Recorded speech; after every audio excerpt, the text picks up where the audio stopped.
Halo semuanya, perkenalkan nama saya Eugenesia Elizabeth Pengitukan. Saya dari Prodi PGSD kelas A. Baik, pada video kali ini saya akan menjelaskan yang pertama, pendekatan saintifik. Pengertian pendekatan saintifik. Pendekatan saintifik adalah model pembelajaran yang menggunakan kaidah-kaidah keilmuan yang memuat serangkaian aktivitas pengumpulan data melalui observasi, menanya, eksperimen, mengolah informasi atau data, kemudian mengkomunikasikan. Baik, berikut ini definisi dan pengertian pendekatan saintifik dari beberapa buku. Yang pertama, menurut Rusman, pendekatan saintifik merupakan pendekatan pembelajaran yang memberikan kesempatan pada siswa secara luas untuk melakukan eksplorasi dan elaborasi materi yang dipelajari. Di samping itu, memberikan kesempatan pada peserta didik untuk mengaktualisasikan kemampuan kegiatan pembelajaran yang dirancang guru. Yang kedua, menurut Hosman, pendekatan saintifik adalah suatu proses pembelajaran yang dirancang supaya peserta didik secara aktif mengkonstruk konsep hukum atau prinsip melalui kegiatan mengamati, merumuskan masalah, mengajukan atau merumuskan hipotesis, mengumpulkan data dengan berbagai teknik, menganalisis data, menarik kesimpulan, dan mengkomunikasikan. B. Strategi pembelajaran. Baik, strategi pembelajaran yang saya ambil adalah strategi pembelajaran berbasis masalah atau SPBM. Apa pengertian dari strategi pembelajaran berbasis masalah itu? Strategi pembelajaran berbasis masalah merupakan strategi pembelajaran yang berisi rangkaian aktivitas pembelajaran yang telah menekankan pada proses penyelesaian masalah yang telah dihadapi secara ilmiah. Melalui strategi pembelajaran ini, maka secara perlahan akan mulai berkembang lebih baik lagi. Hal ini membuktikan bahwa perkembangan siswa terjadi melalui aspek afektif dan juga psikomotorik. C. Model pembelajaran. Model pembelajaran yang saya pilih adalah model pembelajaran berbasis masalah atau problem-based learning. Apa pengertian dari problem-based learning tersebut? Problem-based learning adalah model pembelajaran yang dirancang agar peserta didik mendapat pengetahuan penting yang membuat mereka mahir dalam memecahkan masalah dan memiliki model belajar sendiri, serta memiliki kecakapan berpartisipasi dalam tim. Pembelajaran berbasis masalah merupakan suatu model pembelajaran yang menantang peserta didik untuk belajar bagaimana belajar, bekerja secara berkelompok untuk mencari solusi dari permasalahan dunia nyata.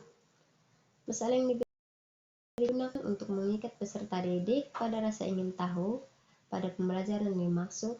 Masalah diberikan pada peserta didik sebelum peserta didik mempelajari konsep atau materi yang berkenaan dengan masalah yang harus dipecahkan.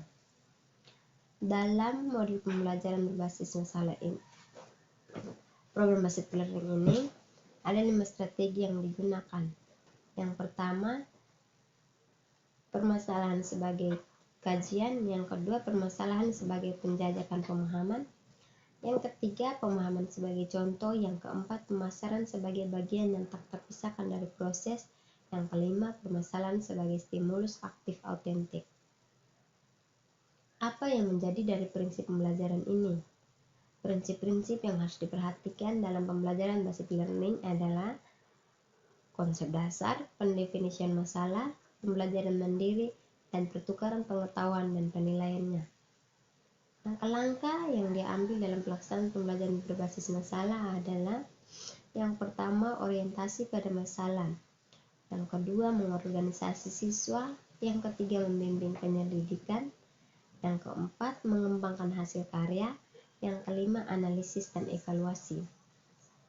Tujuan yang ingin dicapai oleh pembelajaran berbasis learning adalah kemampuan siswa untuk berpikir kreatif, analitis, sistematis, dan logis untuk menemukan alternatif pemecahan masalah melalui eksplorasi data secara empiris dalam rangka menumbuhkan sikap ilmiah.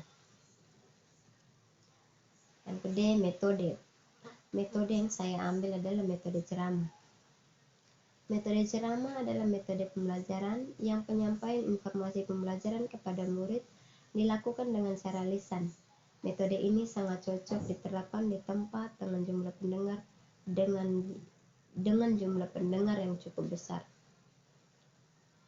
Metode ini memiliki manfaat, yaitu sebagai berikut. Yang pertama, suasana kelas berjalan dengan tenang karena murid melakukan aktivitas yang sama, sehingga guru dapat mengawasi murid sekaligus. Yang kedua, tidak membutuhkan tenaga dan waktu yang banyak.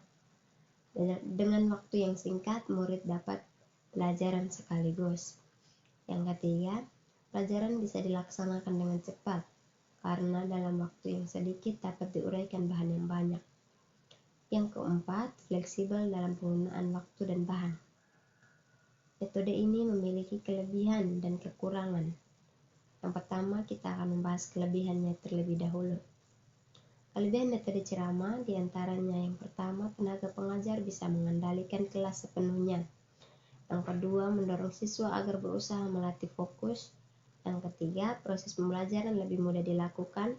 Dan yang keempat, kegiatan belajar dapat diikuti banyak peserta didik. Sedangkan kekurangan dari metode ceramah diantaranya yaitu yang pertama, peserta didik pasif karena hanya mendengarkan pengajar.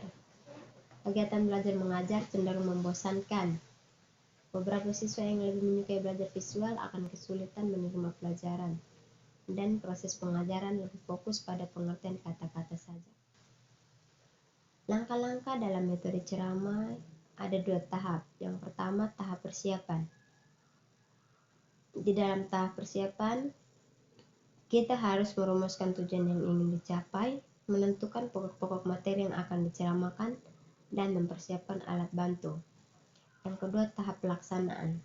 Tahap pelaksanaan terdiri dari beberapa langkah. Yang pertama, langkah pembukaan. Langkah pembukaan dalam metode ceramah merupakan langkah yang menentukan. Keberhasilan pelaksanaan ceramah sangat ditentukan oleh langkah ini. Langkah yang kedua, langkah penyajian. Tahap penyajian adalah tahap penyampaian materi pembelajaran dengan cara bertutur. Agar ceramah berkualitas sebagai metode pembelajaran, maka guru harus menjaga perhatian siswa agar tetap terarah pada materi pembelajaran yang sedang disampaikan. Dan langkah yang terakhir adalah langkah mengakhiri atau menutup ceramah. Ceramah harus ditutup agar materi pelajaran yang sudah dipahami dan dikuasai siswa tidak terbang kembali. Dan ciptakanlah kegiatan yang memungkinkan siswa tetap mengingat materi pembelajaran. Baik teman-teman, sekian penjelasan dari saya. Terima kasih.